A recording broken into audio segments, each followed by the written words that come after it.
예, 안녕하십니까. 일주일 만에 뵈니까 반갑죠? 지겨워?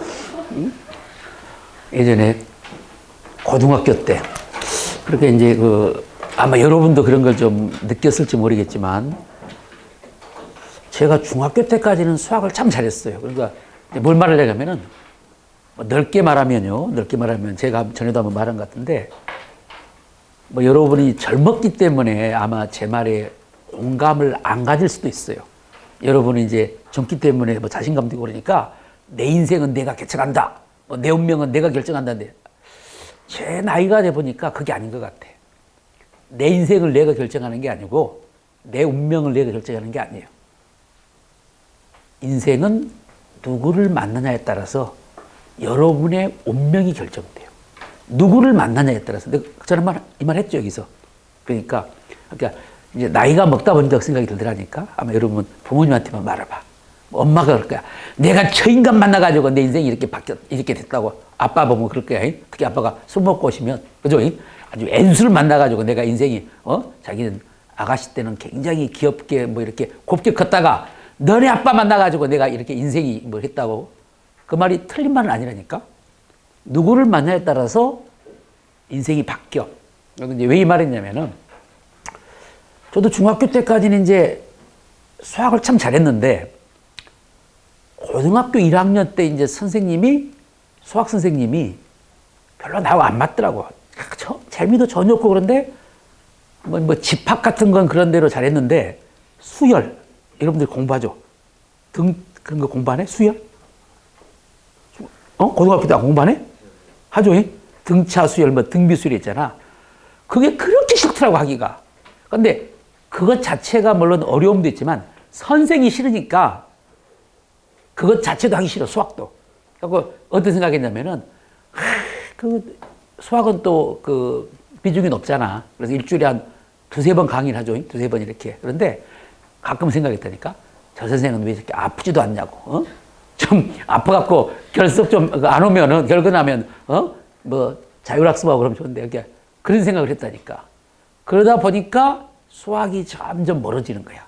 그러니까 선생도 잘 만나야 돼요. 참 그게 있어. 그게 합이라는 게, 인생의 모든 것이 궁합이라는 게 있어요. 궁합이라는 게. 내가 결정할 수 있는 건 아니지만, 여러분이 아무것도 아닌 것 같지만요, 우리 학생이 지금 보면 검정색 옷을 많이 입고 다녀. 왜 검정색 옷을 많이 입고 다니죠? 이유가 있어, 특별히? 왜 그걸 많이 샀어, 검정색을? 편해? 때가 안 묻고 티 안 나고? 근데 이걸 꼭 여러분이 좋은 현상이 아닐 수 있어요. 왜? 자기에 맞는 색깔이 있어요. 자기 궁합에 맞는 색깔. 그러니까 너는 노란색이 맞다. 너는 하얀색이 맞다. 이런 색깔이 있다니까? 근데 실은 그걸 알 수가 없는 거야. 그래서 가장 안 맞는 색을 지금 입고 있는 수도 있어, 지금. 안 맞는 색을. 그래서 이제 왜 이 말 했냐면은, 금방 제가 이제 말한 것처럼 우리 학원 다닐 때도 누구를 만나냐, 선생이 누구냐에 따라서 그 과목의 흥미라든지 점수가 또 달라진다니까. 이해가 돼?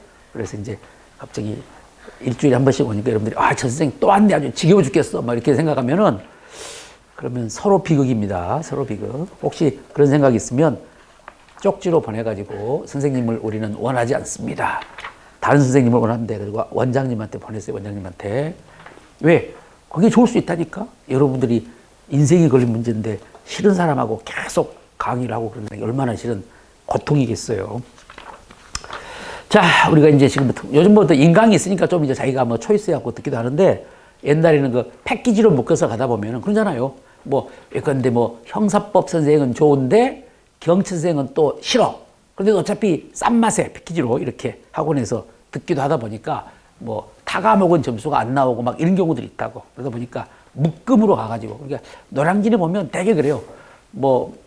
우리 경찰적으로 말하면 지금 세 과목이잖아. 세 과목이 다 세팅이 A급으로 된 학원들이 거의 없어요. 가장 잘 나간 학원도 마찬가지고. 그러잖아요, 여러분들이. 제가 이제 해커스에 있는데, 해커스도 보면은 이제 어떤 과목은 좀 약해가지고 그 과목은 또 다른 학원에서 선생님 강의를 듣기도 하고, 또 경단기도 마찬가지고, 또 윌비스도 마찬가지고 다 좀 그런 게 있더라고요. 그래서 이제, 그리고 또 이제 경간부 같은 거, 경관부는 이제 시험 과목이 좀 더 많잖아. 그러니까 경관부는 그냥 각 과목 선생을 가장 유명한 선생으로 조합을 갖고 들어. 그럼 좀 돈이 많이 들겠죠? 그런데 거기에 대해서 그렇게 신경 안 쓰더라고. 돈 좀 들면 어떠냐는 거야. 자기가 좋은 선생님 강의 들어가지고 빨리 합격하는 것이 더 돈을 버는 것이다. 이렇게 해가지고 그런 경우도 있더라고요. 자, 지금부터 이제 시작합니다. 우리가 2학번에 명예훼손죄 보다 말았나요? 좀 했나? 명예훼손죄? 안 했어? 강간죄 좀 하다 말았나요? 강간죄에서 폭행 협박까지 봤구나. 94페이지. 자, 오늘 이제 보시면 94페이지 보시면 강간은 폭행 협박하여 바로 이제 강간한 것이죠. 그래서 이제 니은에 보시면 강간이란 말이 나왔죠. 여기서 이제 아주 중요한 판례가 하나 나와요. 그 밑에 하단 판례 보시면 폭행 협박과 간음 사이의 인과관계 이렇게 돼 있죠. 용어 정리를 잠깐 하면요. 그런데 이게 꼭 그렇게는 아닌데, 그러니까 이제 강간하고 간음은 원래 다른 말이에요. 다른 말. 그러니까 원래 강간은 폭행 협박하여 바로 간음한다고 하는데, 그게 이제 지금 여러분이 왜 이게 이제 나오냐면은 이 말이 이제 대법원 법률상 천은 강간죄가 객체가 된다고 그랬잖아. 근데 이제 대법원 전화비체 판결인데 보면 다수 의견이 있고 소수 의견이 있어요. 근데 이제 소수 의견은 우리가 뭐 공부를 안 하니까 다수 의견으로 이제 공부하는데, 이 법률상의 천은 강간죄 객체가 될 수 없다는 대법원의 소수 의견에서는 왜 강간죄 객체가 법률상의 처가 될 수 없냐? 이건 그냥 듣기만 하십시오. 소수 의견이 그래. 어떤 이제 대법관은 강간이란 말은 폭행 협박하여 간음한 것이라는 거야. 이게 강간의 의미야. 그런데 우리가 이제 간음이라는 말 많이 듣잖아. 간음이라. 여러분들이 지금은 없어졌지만 옛날에는요, 그 1990년대는 무슨 범죄가 있었냐면 혼인빙자 간음죄가 있었어요. 약칭 혼빙이라고 해가지고 혼인빙자 간음죄. 알겠죠? 그래가지고 이제 마치 결혼할 생각도 없으면서 결혼할 것처럼 바로 빙자해가지고 성관계를 맺는 것을 혼인빙자 간음죄라고 그래. 지금은 괜찮습니다. 지금 해도 돼. 지금은 그건 범죄가 아니야. 재형법정주의. 뭐 사회적 비난은 좀 받을 수 있어. 그렇지만 깜빵에는 안 갑니다. 재형법정주의 여러분들이 잘 알잖아. 공부했으니까 그걸 잘 이용해 먹어야지. 간통하면 돼, 안 돼? 해도 돼. 왜? 범죄 아니야. 이 아빠는 범죄였습니다. 옛날에는. 지금 범죄 아니야. 해도 된다니까. 알겠죠? 권장하는 건 아니지만 묵인합니다. 자, 문제는 이렇게 이제 강간이라는 것이 폭행 협박이 한 간음이야. 그런데 우리가 이제 누구도 물어보진 않아. 강의할 때 제가 답변 안 하면 말 안 해. 간음하고 강간의 차이점은 뭐 이걸 물어본 사람이 없어. 간음이란 원래 혼인 외의 성교를 말하는 거예요. 혼인관계 외의 성교를 간음이라고 그래. 그러니까 엄마 아빠의 성관계는 간음이 아니야. 엄마 아빠가 바로 성관계는 간음이 아니라고. 그러다 보니까 뭔 문제가 생기냐. 아까 남편이 폭행해서 철을 바로 강간하면 강간죄가 된다고 그랬잖아. 근데 야, 강간이란 폭행협박에서 간음하는 것인데 법률상에 처하고 남편은 혼인관계가 있으니까 혼인 외의 성교가 아니니까 이건 말이 안 된다. 그런 의미로. 그러니까 강간죄라는 그 개념 자체에 법률상의 처는 강간죄 객체가 될 수 없다. 왜? 간음이어야 되는데 부부간의 성교는 간음이 아니지 않느냐. 그래서 이제 소수 의견은 법률상의 처가 강간죄 객체가 될 수 없다는 견해도 있어요. 알겠죠? 근데 이제 우리가 그걸 무시하고 그냥 넓게 말하면 간음은 아까 말한 것처럼 바로 혼인관계 외의 성관계를 간음이라고 합니다. 그래서 우리가 앞으로 뭐 미성년자, 심신미약자, 뭐 간음죄 이럴 때 보면 다 그거야. 혼인관계 외입니다. 그런데 왜 이 말을 말했냐면은 강간죄는 이렇게 이제 일단 폭행협박이 행위태양입니다. 폭행협박이 있고 그 다음에 이제 간음행위가 이루어집니다. 그렇죠? 그런데 이게 시간적 선후. 자, 이게 이제 보통은 폭행협박 해가지고 상대방의 반항을 불가능하거나 현지 곤란하게 한 다음에 간음하는 것이 코스죠, 코스. 그런데 여기서 하나 조심할 게 있습니다. 이제 우리 기출 문제인데 이 폭행 협박과 간음 사이에는 인과관계가 요구됩니다. 인과관계. 알겠죠? 그러니까 한마디로 이게 수단이 돼야 된다는 거야. 그래서 바로 폭행 협박과 간음 사이에는 인과관계가 요구돼. 우리 책 잠깐 보시면 판례 대갈 1번. 이게 시험에 잘 나와요. 강간행위에서의 강간죄에서 폭행 협박과 간음 사이에는 인과관계가 있어야 됩니다. 그러니까 이게 이제 나왔죠. 그런데 여기서 여러분이 순간적으로 틀 수 있는 게 뭐냐면 인과관계가 있어야 되니까 보통 이렇게 되잖아. 그렇다고 해서 이 폭행 협박이 반드시 시간적 선으로 말할 때 이 간음보다 선행해야 되는 건 아니라는 거야. 그러니까 우리가 마치 인과관계가 있어야 되니까 폭행 협박이 시간적으로 먼저 있어야 될 것 같아. 그런데 보니까 자, 폭행 협박이 반드시 간음 행위보다 선행돼야 되는 건 아니다. 선행이란 말은 뭐야? 먼저 행해짐을 요하는 건 아니라는 거야. 이게 시험이 아주 잘 나와요. 근데 옆에 우리 뭐 작년에도 우리 일반 채용시험도 나왔어. 근데 작년 채용은 맞게 내놨네. 맞게. 근데 오히려 틀리게 낼 때 여러분이 더 틀릴 수 있어요. 뭔 말이냐면 앞에를 딱 맞게 쓰잖아. 자, 앞에서 뭐 강간죄에서의 폭행 협박과 간음 사이에는 인과관계가 있어야 하므로 맞는 말이죠. 인과관계가 요구되므로 있어야 되므로 이렇고 뒤에 문제를 폭행 협박은 바로 간음보다 선행됨을 요한다 그러면 마치 맞는 것 같잖아. 인과관계가 먼저 있어야 한다 하니까 앞에를 맞으니까 인과관계 있어야 되므로 폭행 협박이 반드시 간음행위다 선행되는 건 아닌데 여기를 바로 폭행 협박이 간음행위보다 선행됨을 요한다 이렇게 나오면 여러분이 오류할 확률이 많아요. 앞에가 맞으니까. 근데 꼭 그렇지 않아요. 조심할 거. 인과관계가 요구되지만 강간죄 성립에 꼭 폭행 협박이 간음행위보다 선행, 먼저 행해짐을 요하잖아요. 물론 대부분은 먼저 행해지죠. 시간적 손으로 따지면. 근데 이제 여기서 관련된 판례가 이제 바로 기습 강간 사건입니다. 이게 이제 이 사례가 기습 강간 사건. 여러분들이 기습 강간 사건을 보면 이제 이 판례가 이해가 돼. 다시 말하면 기습 강간 사건은 간음행위와 동시에 먼저 있는 게 아니라 간음행위와 동시에 또는 간음행위 직후, 간음행위 직후에 바로 폭행 협박이 있는 경우도 강간죄로 봐.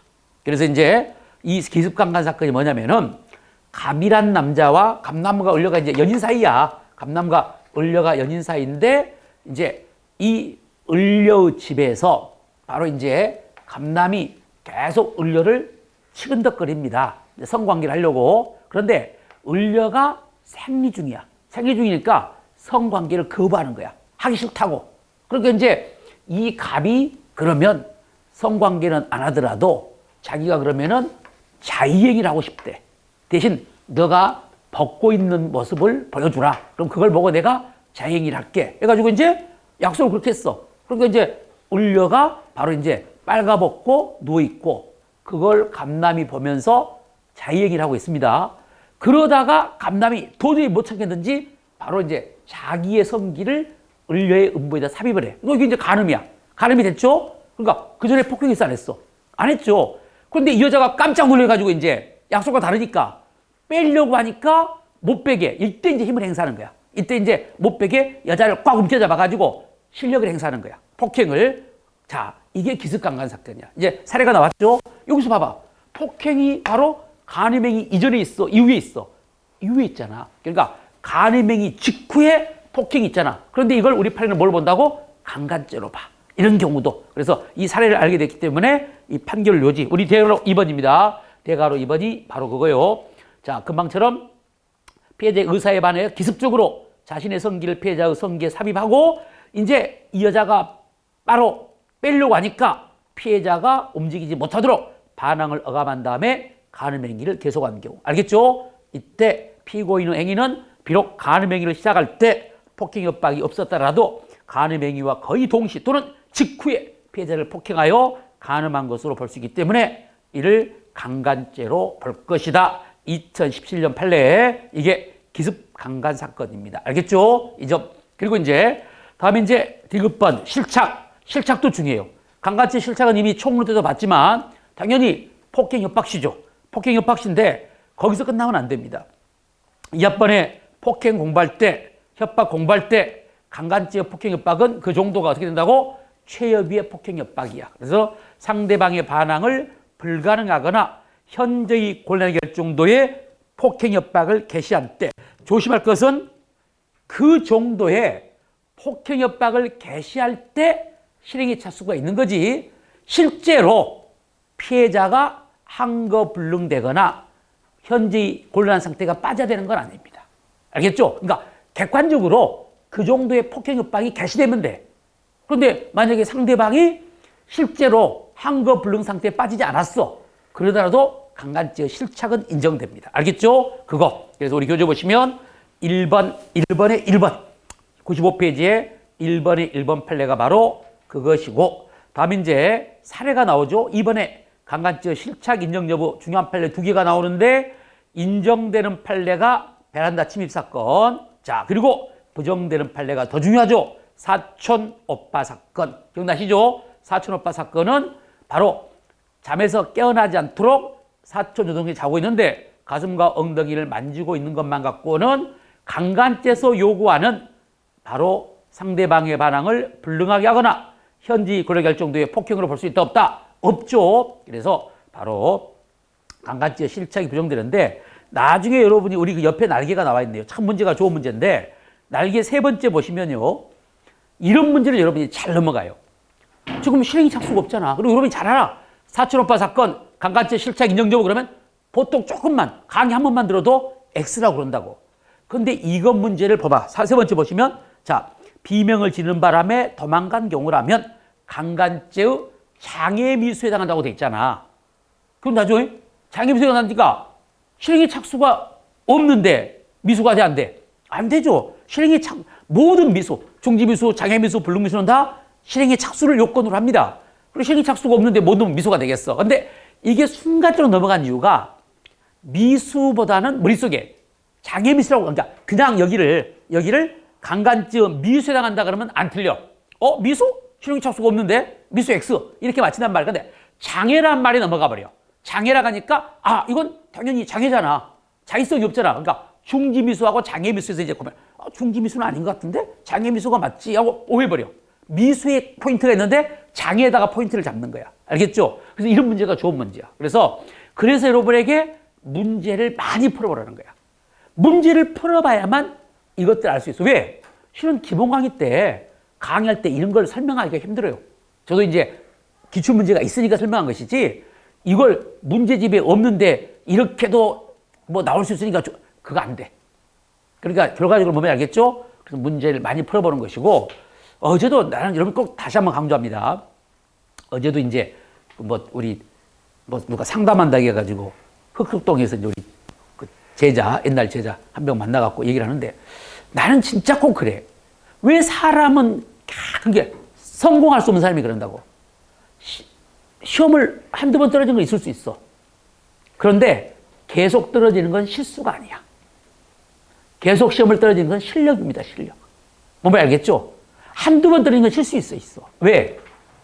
아니, 계속 떨어지면서 왜 그 문제집을 계속 바꿀 생각을 안 하는 거야? 계속 기출문제만 보고 있는 거야. 이해가 돼? 기출문제만 갖고 형법에 시점이 안 나오잖아, 지금. 그럼 뭔가 다른 책을 본다든지 해야 되는데.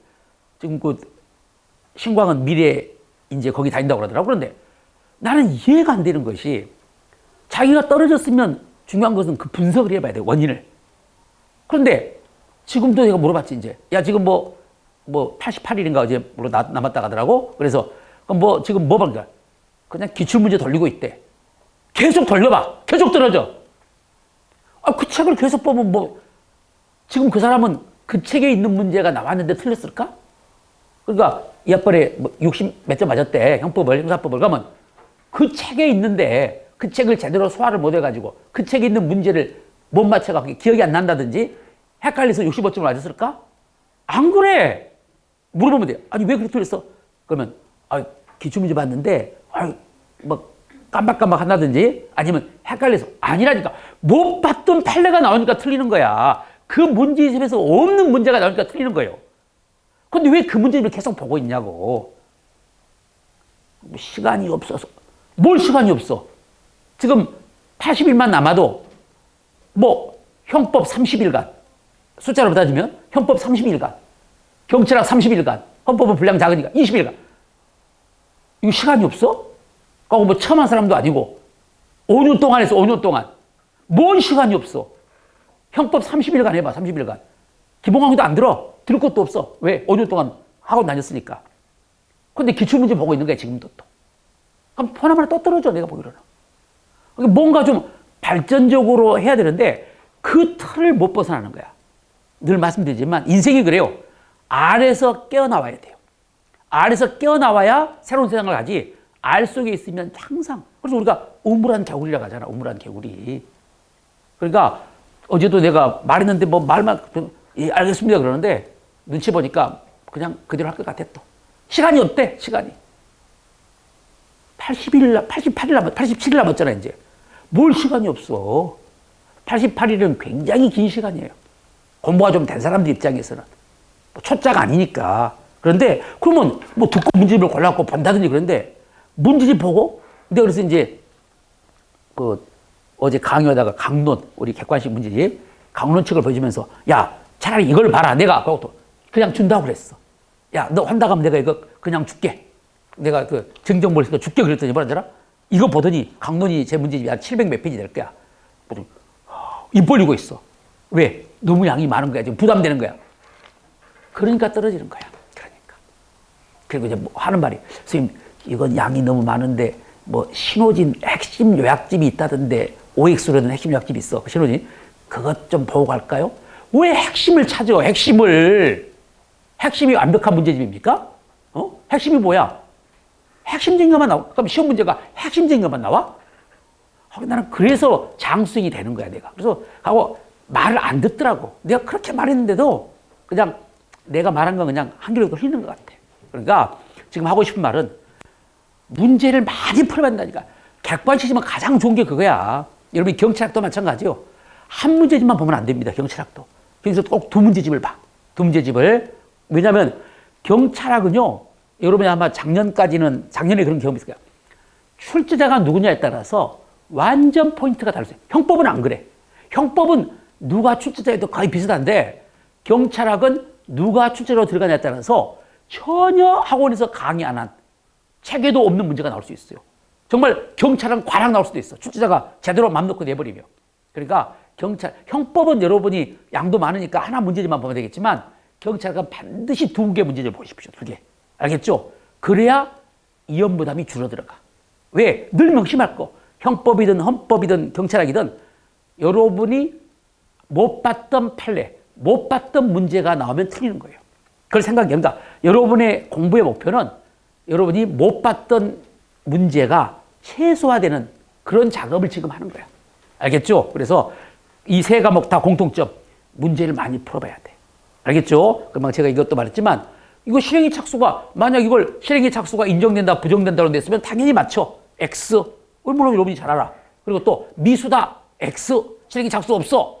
그런데 장애 미수다 그러니까 오 중지 미수 아니야. 이렇게 바뀌어버리는 거야. 여러분이 틀려봤어야 돼. 이제 문제 왜 틀렸지? 이거 장애 중지 미수야 그럼? 해설 보니까 실행의 착수가 부정돼. 이건 알잖아. 아 실행의 착수 미수가 그때서 알아. 그럼 여러분이 이 문제가 나오면 이제 틀리겠어? 안 틀리죠. 알겠죠? 그래서 사전에 시험장 전에서 여러분 이런 연습을 해야 돼. 틀린 연습을. 알겠죠? 자, 그 다음 넘어가서 죄수는 1번, 2번 한번 읽어보시고 다음에 이제 2번에 96페이지 유사강간죄가 있어요. 여기는 시험에 나올 게 딱 하나 있습니다. 자, 일단 이제 유사강간죄가 원래는 판례가 없었어요. 그런데 최근에 이제 우리 헌법상 말고 우리가 이제 이것도 시험에 나올 거야. 우리 이제 그 문제집에도 있고. 자, 여러분이 보면은 성폭법 3조. 우리 성폭법 시험에 나옵니다. 성폭법 3조가 뭐냐면 주거침입 강간죄입니다. 그러니까 나무집 들어가가지고 강간하면 우리 헌법상 주거침입죄와 강간죄의 경합법이 아니야. 이건 그냥 특별법이 적용돼. 성폭법 적용돼가지고 3조 위반 주거침입 강간이야. 알겠죠? 그런데 물론 당연히 이제 강제추행하면 주거침입 강제추행이고 유사강간이면 주거침입 유사강간죄겠죠. 근데 최근에 주거침입 유사강간죄가 하나 나왔어. 알겠죠? 정확히 말하면 주거침입 유사강간 바로 이제 미수죄 문제가 나왔는데 나중에 보겠는데 그 외에는 유사강간죄 판례가 없어요. 왜 그럴까? 왜 그러냐면은 여러분들은 처음이니까 모르죠. 유사강간죄는 원래 우리 헌법상 범죄가 아니었어요. 강간죄하고 강제추행죄만 있었어. 그런데 바로 이게 이제 2020년인가 그 전에 2018년인가 그때 유사강간죄가 신설이 된 거야. 알겠죠? 그래서 이제 지금까지 대법원에서 대법원 판례가 물론 하고 싶은 판례는 많겠죠. 이제 하고 싶은 판례는 왜? 유사강간 많아요. 유사강간. 유사강간은 뭐냐면 유사는 뭐야? 강간은 아니지만 유사하다는 거야. 그런데 바로 이제 대표적으로 말하는 학문성교, 국왕성교. 그러니까 갑이란 놈이 을려를 폭행 협박해가지고 음부에다 삽입을 하면 이건 강간이 되는데 음부가 아니라 학문에 삽입을 하는 거야. 자기 성기를. 알겠죠? 이런 게 바로 학문성교. 국왕 입에다 삽입하는 거. 이런 것들이 그리고 손가락으로 자기 성기가 아니라 자기의 손가락으로 여성의 음부에 삽입하는 거. 이런 것들이잖아. 이런 게 다 유사강간죄야. 알겠죠? 그런데 이게 신설된 범죄다 보니까 하고 싶은 판례는 많이 있겠지만 아직 대법원 판례가 없었어요. 그래서 지금 보니까 대법원 판례가 없는 거야, 지금.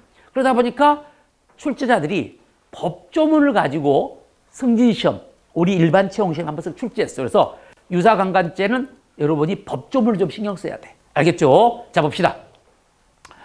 폭행, 이것도 폭행 협박을 행위태양으로 합니다. 폭행 또는 협박으로 사람에 대하여 구강, 입, 항문 등 신체, 성기 제외죠.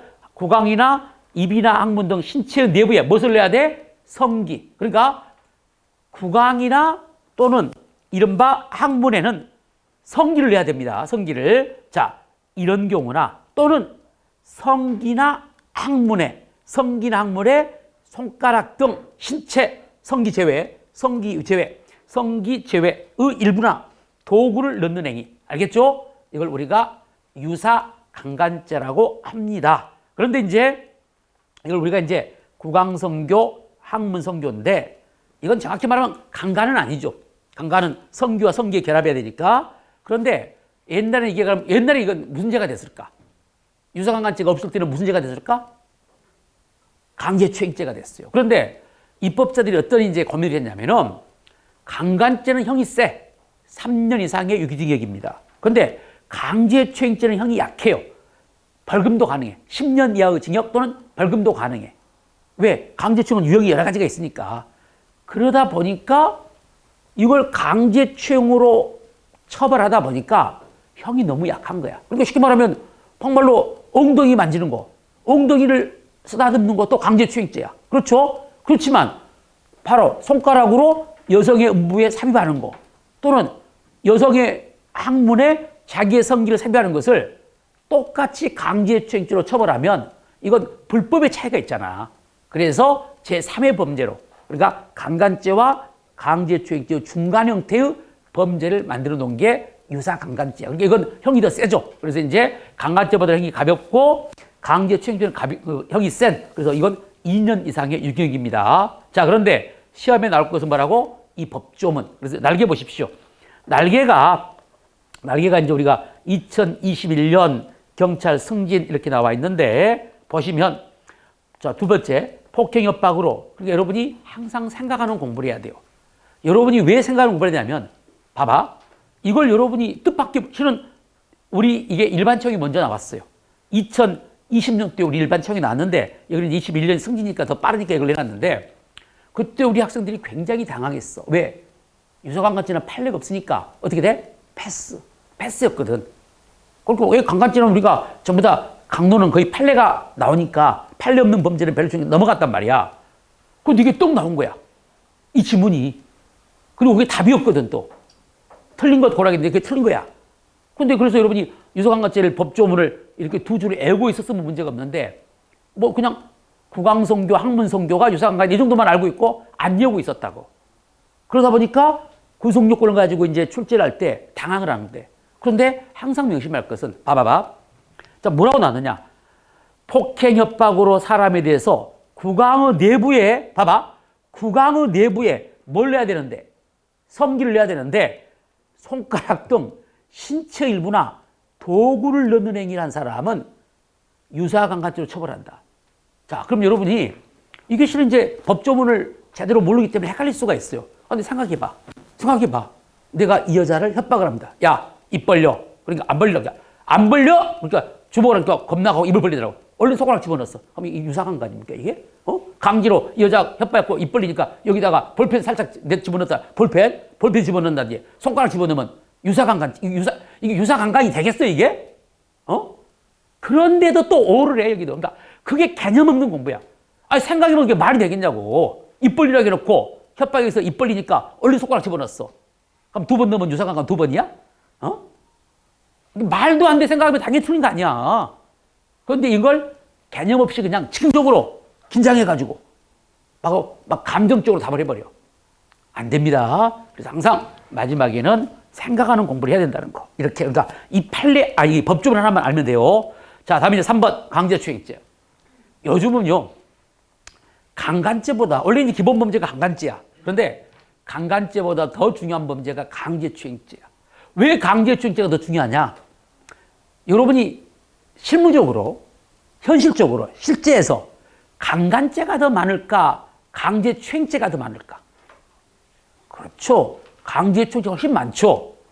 그러니까 또 중요한 것은 실은 강간죄는요, 우리가 판례가 중요한데 강간죄는 판례가 될 만한 게 없어. 거의 뭐만 하면 이제 그거 판례로 될 만한 게 폭행협박이 있냐 그거 폭행협박의 정도, 그 정도가 판례가 나올 수 있고, 뭐 이제 객체는 해결돼 버렸잖아. 법률상의 처도 이제 사람으로 바뀌어 버렸으니까 법률상의 처도 강간죄가 객체가 되고, 뭐 성렬한 수를 받은 남자도 강간죄, 그럼 별로 문제가 없어 이제. 그러니까 강간죄는 폭행협박 정도, 폭행협박이 있냐 없냐와 관련된 판례 정도가 문제가 되지 그렇게 문제가 될 수 없어. 왜? 폭행협박으로 강간한 자라고 돼 있잖아. 강간이 뭔지, 여러분이 형법 공부하기 전에 강간이 뭔지 몰랐어? 알잖아. 그러니까 강간은 굳이 대법원까지 가가지고 강간에 해당 여부를 그렇게 규명할 만한 초상적 개념이 아니라고. 그런데 강제추행죄는 다르죠. 왜? 폭행 또는 협박으로 사람을 추행한 자야. 추행이라는 개념, 이게 얼마나 어려운 개념이야. 그러니까 강간이라는 개념하고 추행이라는 개념이 어떤 게 더 여러분이 이해하기가 어려워? 추행이 어렵죠, 추행이. 그죠? 추행이. 그래서 강간은 뭐야? 폭행협박한 간음이라니까. 폭행협박한 성기와 성기의 결합이야. 여기에 무슨 해석 여지가 있어요? 당연히 강간은 다 뭐 말인지 알지. 그런데 추행이란 말은 뭐지? 여기에 대해서 이제 판례에 의존할 수밖에 없죠. 왜? 똑같은 현상을 어떤 사람은 이걸 추행이라고 보기도 하고 추행이 아니라고 볼 수도 있거든요. 알겠죠? 그러니까 보통 이제 우리 학생들한테 처음 공부하시는 분들한테 물어보면은, 자, 강제추행죄 들어봤죠? 그러면 예. 그럼 하나 예를 한번 들어봐. 강제추행에 뭐가 있을까? 그러면은 우리 남자는 뭐가 있을까? 강제추행에 예를 하나 든다면? 응? 뭐가 있어? 성추행인데, 성씨를 추행해? 얘가 뭐가 있어? 성추행에. 구체적 예를 들어보라는 거야. 성추행에 뭐가 있을까? 응? 자, 우리 남자들이 이런다니까. 내가 강연에서 느낀 점이, 남자들이 더 용기가 없어. 이 사람이 몰라서 말하는 게 아니야. 말을 못하고 있을 뿐이야, 알면서도. 그죠? 왜 경찰이 될 사람이 그 말을 못해? 여자들이 용감해요. 여자들은 말 잘해. 그러면, 자, 뭐, 저 학생이 성추행이라는데 강제추행 뭐가 있어? 그러면, 예컨대, 여성의 음부를 만지는 거, 가슴을 만지는 거. 여자들이 왜 남자는 못하냐고, 남자는 말을 못한다니까? 이분만이 아니야. 내 강의 보면 꼭 진짜 그래. 그리고 또, 말해봐! 강의하잖아. 그러면, 고작 한단 말이 중요 부위를 만지는 거래. 중요 부위가 어디야? 가장 중요 부위가 심장 아니야, 심장? 심장 안 뛰면 죽잖아. 심장을 만지는 거야, 그럼? 중요 부위? 중요 부위가 뭐냐고. 왜 그렇게 말을 계속 빙빙 돌리냐고. 경찰이 될 사람이잖아, 경찰이. 차라리 학자가 된다면 내가 이래. 그걸 말하면 신체의 중요 부위를 만지는 거래. 그럼 또 질문이 들어가잖아. 중요 부위가 뭐야? 그럼 또 얼굴 빨갛고 말 못해. 그러면서 경찰을 한다고 지금 이유가 있는 거야. 아니면 여자분들은 말 잘해. 여자들은 막 물어보기가 무섭게 막 먼저 대답해. 기다리고 있는 것처럼. 그래서 여자들이 용감하더라고. 여자들이 오히려. 자, 그런데 보통 이제 금방 말한 것처럼 여성의 음부를 만지는 거, 가슴을 만지는 거, 엉덩이를 만지는 거, 이런 것들은 되게 보통 다 여러분이 추행이라고 할 거야.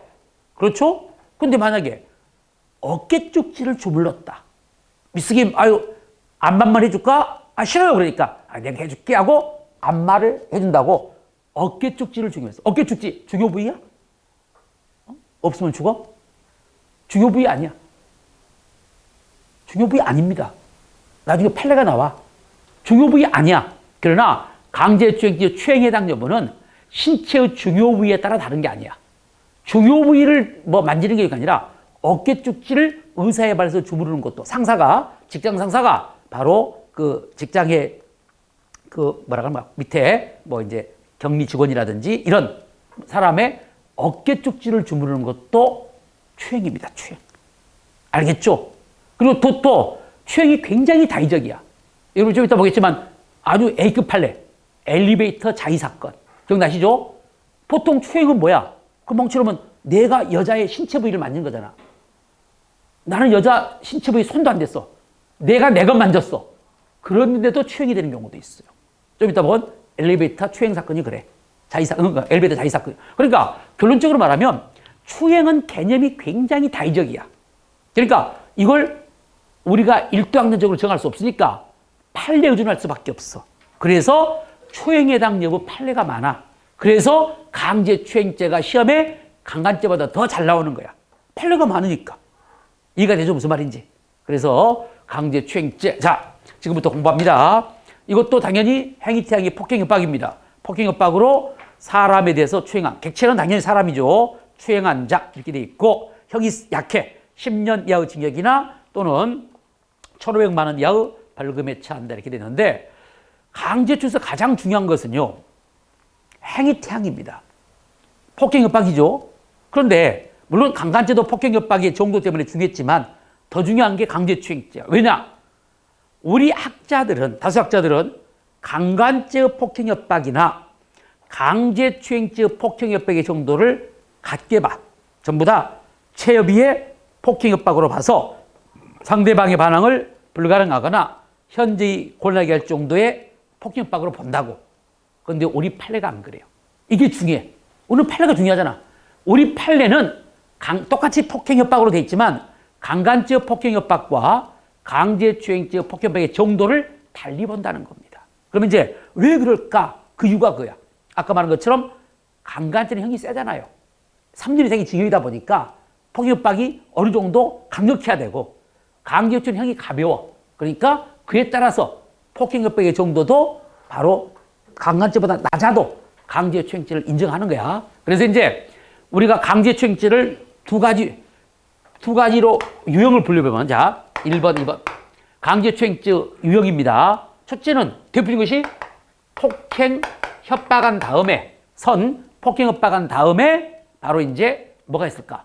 바로 추행을 하는 경우. 그러니까 시간적 손으로 먼저 폭행 협박해가지고 상대방의 반항을 바로 불가능하거나 곤란하게 한 다음에 뭐 한다고? 추행. 그렇죠? 야, 너 움직이면 죽여버려. 가만히 있어. 여자가 겁이 났고 알았어요. 그러니까 세워놓고 알았다 가니까 가슴을 만지고 있는 거야. 당연히 폭행이 있고 협박이 있고 다음에 추행이 있죠. 이게 일반적이야.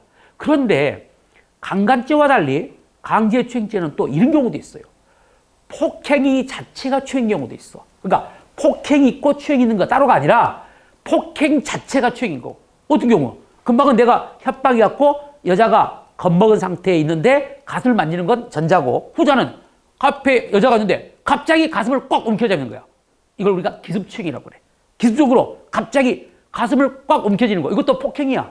폭행이면서 동시에 뭐가 돼? 추행이 돼. 자, 이런 경우 두 번째가 폭행이 자체가 추행인 경우도 있어요. 그런데 이제 왜 이 말을 했냐면은 이때 폭행 협박의 정도, 이때 폭행 협박의 정도 다 시험에 잘 나와요. 이때 1번, 이때 폭행 협박의 정도는 강간죄와 달라요. 이게 여기는 우리가 이제 폭행 협박의 정도를 보면 가장 고강도, 상대방의 반항을 억압할 정도, 다른 말로 불가능하게 할 정도. 1. 가장 강력합니다. 두 번째, 현저히 곤란. 그 다음 두 번째. 세 번째, 곤란하게 할 정도. 알겠죠? 곤란하게 할 정도. 그리고 이제 네 번째가 바로 상대방의 의사에 반하는, 이렇게. 그런데 이제 우리가 정확히 말하면 강도죄. 나중에 보겠지만 강도죄는요, 반드시 이것이어야 돼. 강도죄는 여기도 안 돼. 강간죄는 현저히 곤란할 정도도 되지만 강도죄는 상대방의 반항을 억압하거나 불가능할 정도야 돼. 현저히 곤란은 안 됩니다. 그런데 이제 강간죄는 여기까지 돼. 강간죄는 이거나 이거면 돼. 현저히 곤란. 그런데 강제추행죄는 강제추행은 여기까지도 가능해. 현저히 곤란 필요 없어. 상대방의 반항을 곤란하게 할 정도면 됩니다. 이걸 조심해야 돼. 그래서 시험 문제가 나왔을 때 강제추행죄의 폭행 또는 협박은 상대방의 반항을 불가능하거나 현저히 곤란하게 할 정도일 것을 요한다. OX, X. 강간죄는 맞아. 그런데 강제추행입니다. 강제추행 이거야. 그리고 이제 마지막 이거 자체. 기습추행. 폭행이 자체가 추행의 경우는 꼭 상대방의 반항을 억압하거나 현저히 곤란하거나 곤란할 필요도 없어요. 단지 상대방의 의사에 반한 유형력의 행사이기만 하면 그 힘에 대소강약을 불문하고 강제추행죄의 폭행이 됩니다. 알겠죠? 이게 이제 시험에. 그래서 우리 교재 97페이지 2번에 행위해가지고 3번에 행위해가지고 기억번을 여러분이 말씀드렸어요. 기억번. 그리고 관련 판례 1번, 2번. 이게 시험에 나온다는 거예요. 이거. 그래서 이제 우리 참고로 2번 볼까요? 2번에 보면 대괄 1번. 상대방에 대하여 폭행 협박을 가하여. 자, 상대방에 대하여 폭행 협박을 가하여 추행행위를 하는 경우 강제추행죄가 성립하려면 그 폭행 또는 협박이 한 거를 곤란, 동그라미. 그런데 시험 문제가 나올 때는 여기다 살짝 멀어진다고 현저히 곤란하게 할 정도. X. 현저히가 아니라 뭐야? 곤란할 정도면 돼. 이 점을 꼭 머릿속에 기억을 하시기 바랍니다. 그래서 이런 문제들이 이제 시험에 나올 때 잘 풀릴 수 있어요. 이건 꼭 보시고 그 사례가 2번에 보면 이제 바로 1번에 대가로 1번 식당 종업원 추행 사건. 그러니까 식당 종업원 추행 사건이 기습 추행의 예입니다. 그러니까 이제 식당 주인이 아니야. 자기 처가 식당 주인이야. 자기 처가 식당 주인이고 이제 이게 뭐라고 하죠? 그 아저씨를 바깥 뭐라고 불러? 그러니까 그 종업원들이 이 여자분이 이제 주인이고 이제 남편이야. 그 뭐라고 부를까? 그 종업원들이? 사장님이고 여자가 원래 사장님이잖아 지금. 이 사람은 남편이잖아. 뭐라고 불러? 쩌타면이라고 그래? 그건 아니고. 자, 이 남자. 자, 이 남자가 뭐 아마 그 종업원들 월급날이는 것 같아. 회식을 하면서 이제 그 식당에 보면 그 노래방 기가 있잖아. 그래갖고 이제 뭐 이 종업원들이랑 이 남편이 신나게 놀다가 술 한잔 먹다가 바로 이제 이 어떤 식당의 종업원하고 둘이 이제 브루스를 치다가 갑자기 가슴을 움켜쥔 거야. 가슴을 맞은 거라고. 그래서 이 종업원이 강제추행죄로 고소를 한 거야. 그때 이제 이 남편이 하는 말은 강제추행죄는 바로 폭행 협박을 요하는 범죄다. 한마디로 상대방의 반항을 불가능하거나 현저히 곤란하게 할 정도의 폭행 협박을 하고 추행하는 것인데 나는 폭행 협박을 한 적 없다.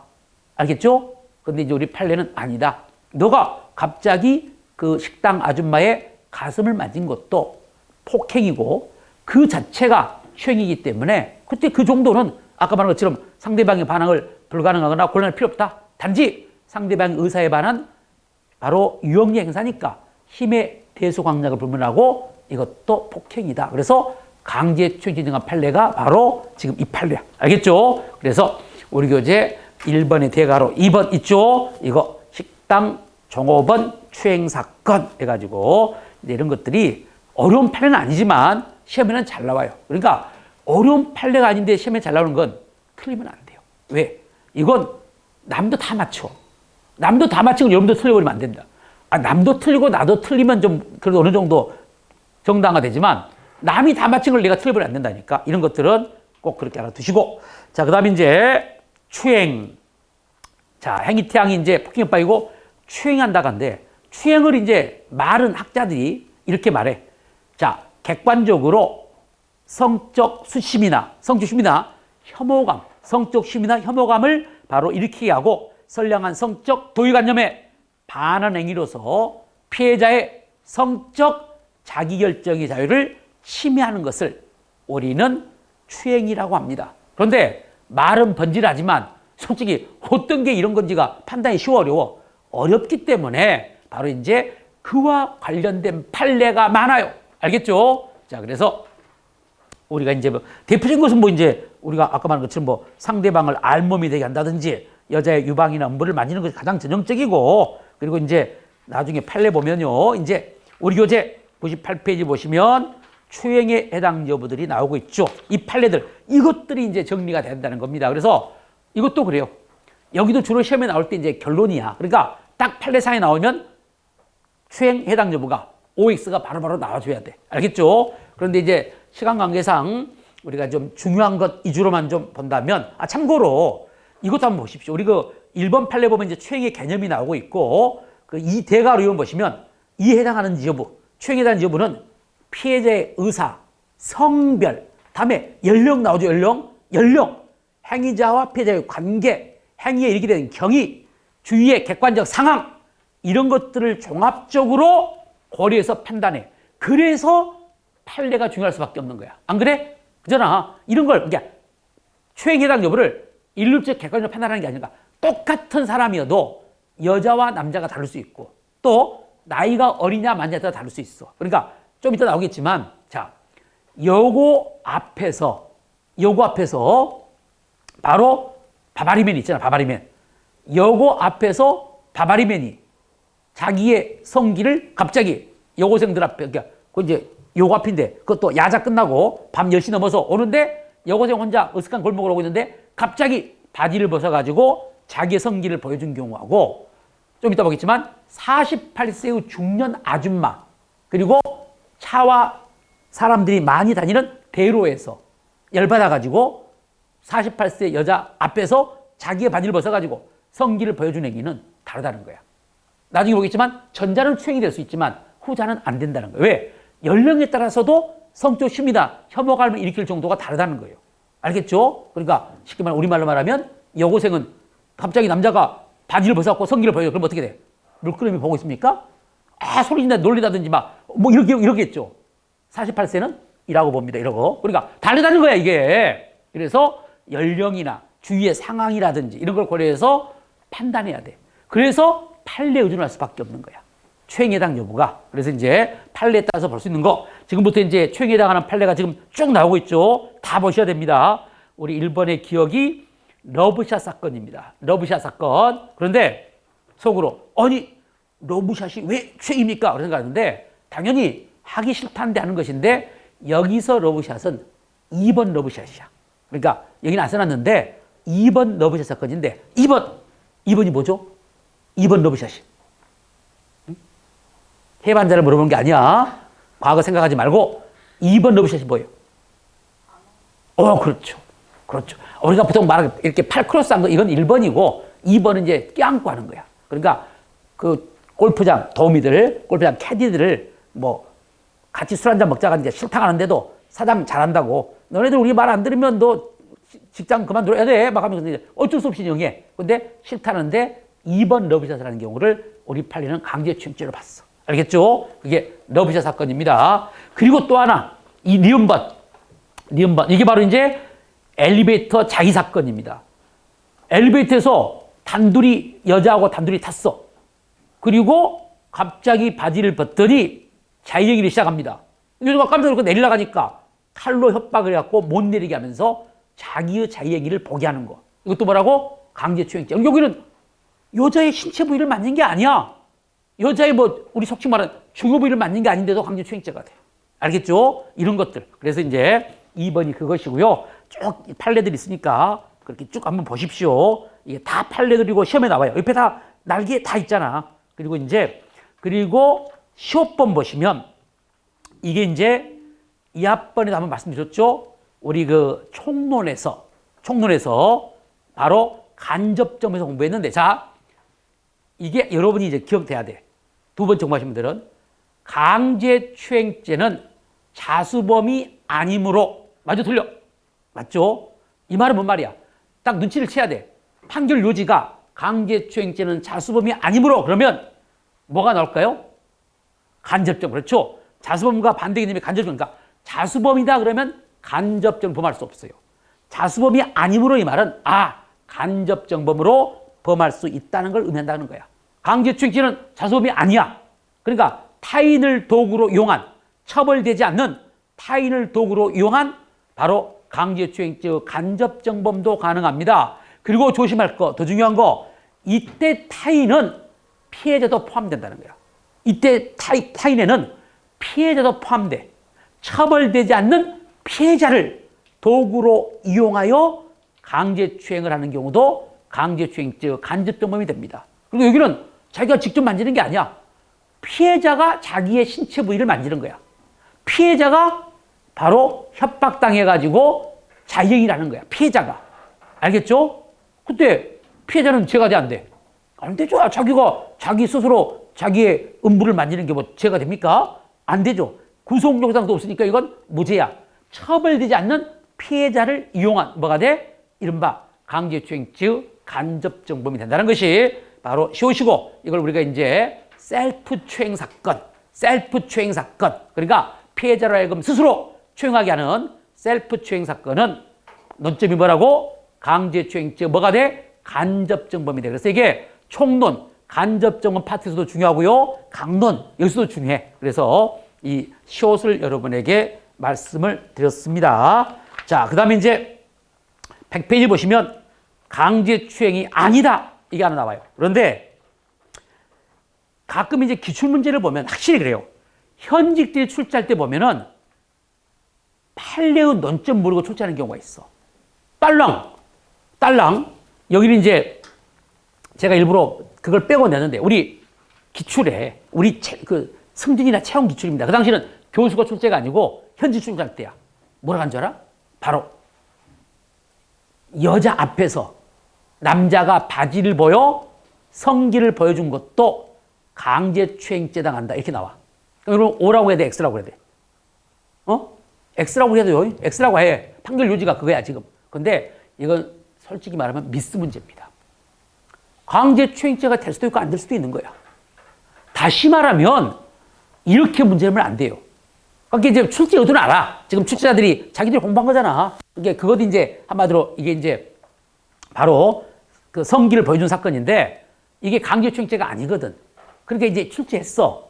근데 애우는 공부를 한 사람들이 애우는 공부를 해가지고 이제 승진시험에서 고득점을 했어. 그래서 시험위원으로 이촉이 되니까 그따위 문제를 내는 거야. 애워서 그래, 애워서. 생각해봐. 자, 만약에 아까 말한 것처럼 으슥한 골목길에서 여고생이 혼자 길을 가고 있는데 바지를 벗어가지고 성기를 보여주면 이게 강제추행죄가 부정될까요? 이건 될 겁니다. 왜? 피해자의 연령이라든지 주위의 상황이라든지 이런 거, 그럴 경우는 피해자의 성적 취미나 혐오감을 일으키는 행위고 피해자의 성적 자기결정을 침해할 만한 행위야. 그러니까 안 되는 경우는 구체적인 상황을 써줘야 돼. 첫째, 피해자가 몇 살이다? 48세의 여자였고, 또 왜 했느냐? 한마디로 자기가 그 여자랑 뭐 어떤 문제로 이제 자기 친구가 말다툼 하니까, 야, 내가 가서 한번 설득해 볼게. 하고, 아줌마, 얘기 좀 해요. 근데도 아랑곳하지 않고 말도 개무시하고 가니까 열받은 거야. 열받아가지고 이제 앞쪽으로 가가지고, 그것도 주위 상황이 뭐야? 인적이 드뭅니까? 아니죠. 차량과 사람이 빈번하게 왕래하는 대로에서 바로 그 아줌마 앞에 가가지고 열받아가지고, 왜 사람 말이 말 같지 않냐고 그러면서 갑자기 바지를 벗어가지고 성기를 보여준 경우야. 이걸 써줘야 된다고. 왜? 그런 걸 고려해서 추행 여부를 판단한다고 그랬잖아. 48세의 아줌마도 중요한 것이고요. 주위의 상황도 중요한 거야. 그리고 동기, 피해자의 관계, 이런 것들도 중요한 거야. 금방까지 같이 얘기했던 아줌마야. 자기 친구랑 3명. 이런 걸 고려해서 결정하는데 그냥 딸랑 뭐 문제일 때 그냥 개념 없이. 그 사람은 그렇게 알고 있는 거야. 아, 공부할 때 여자 앞에서 바지 벗어 성기 보여주는 건 추행이 아니구나. 한번 해봐. 너가. 그럼 되는가 안 되는가 한번. 법의 심판을 다시 한번 받아보자고. 그래서 그게 애우는 공부라고. 판례 요지를 안 보고 그냥 결론만 보니까 그래, 결론만. 아니죠. 이런 상황 때문에 추행이 아닌 거야. 추행이 뭐라고? 일반적으로 일반인에게 성적 추심이나 혐오감을 일으키는 행위로서 피해자의 성적 자기결정 자유를 침해해야 된다니까? 그런데 이건 피해자의 성적 자기결정의 자유를 침해할 정도가 아니야. 우리가 이해하기 쉽게 말하면 왜 나이를 말씀드렸느냐? 48세를 들었냐면은 48세를 무시한 건 아니야. 중요한 의미야. 다 알 것 다 아는 여자야. 아까 여고생하고 다르다니까. 알 것 다 아는 자야. 알 것 다 아는 여자가 그놈이 바지보다 성기 보인다고 해서 성적 심의 혐오를 일으키고 피해자의 자기 성적 그거 아니라고. 애게 이렇게 할 사람이야. 애게. 이해가 돼? 48세 여자. 그런 것들이 고려되는 거야. 알겠죠? 자, 그래서 여러분이 지금 보시면 2번 피고인이 여자 48세 사람 및 차량의 왕래가 빈번한 도로에서 피해자의 연령과 주의 상황을 지금 써놓고 있죠. 욕설을 하면서 자신의 바지를 벗어 성기를 보여준 경우는 바로 강제추행죄가 부정돼요. 옆에 이제 2020년 바로 우리 몇 년 전에 경찰 승진 이건 문제를 잘 냈어요. 자, 사람 및 차량의 왕래가 빈번한 도로에서 자, 주의 상황. 두 번째, 갑이 자신의 말을 무시한 피해자에게 성적이지 않는 욕설을 하면서 범행의 동기, 그죠? 그리고 다만 하나 딱 빠진 게 좀 아쉬운 건 피해자 연령도 적어줬으면 좋았을 텐데 바로 자신의 성기를 피해자 바로 48세 이렇게 적어줬으면 그러니까 이 정도도 괜찮아. 이런 경우는 강제추행죄가 안 된다는 거야. 알겠죠? 무슨 말인지. 그래서 판례는 이렇게 케이스 바이 케이스야. 사안이 조금 다른 것에 따라서 결론이 달라져. 근데 우리가 무조건 결론 위주로 공부하다 보니까 바로 그런 이제 문제를 내는 경우도 있더라. 이렇게 보시면 되겠고요. 자, 지금까지 메인은 끝났어. 메인은. 그리고 이제 유사한 범죄들이 이제 나오는데 여기는 이제 판례가 있는 것만 공부하면 돼요. 그런데 지금 이제 중요한 것이 중간간죄. 중간간죄도 그렇게 잘 안 나왔었는데 우리가 블룸미스 공부했죠? 중간간 블룸미스 사건. 이게 최근에 등장하면서 중간간죄가 굉장히 중요해졌습니다. 그리고 다음에 또 하나 중요한 것이 뒤에 보면 페이지 보시면 제일 마지막에 미성년자 심신미약자 간음죄 109페이지 바로 이게 판례 입장이 바뀌는 쉽게 말하면 기준 입장을 바꾼 2020년 전합의체 판결이 나와요. 그래서 여기도 또 중요해. 그래서 우리가 좀 쉬었다가 이 두 범죄 2주를 바로 2주로 공부를 한번 해보겠습니다. 자, 오늘은 우리가 이제 문제들 다 풀어보셨죠, 한번? 아마 가장 쉬웠을 것 같아. 이번이. 왜냐하면 가장 쉬운 범죄고 또 뭐 강론이다 보니까. 자, 우리 정자 씨는 문제 좀 풀고 있나요? 풀었어? 풀만해? 그래? 그러면 정자 씨 오늘 한번 면담 오세요.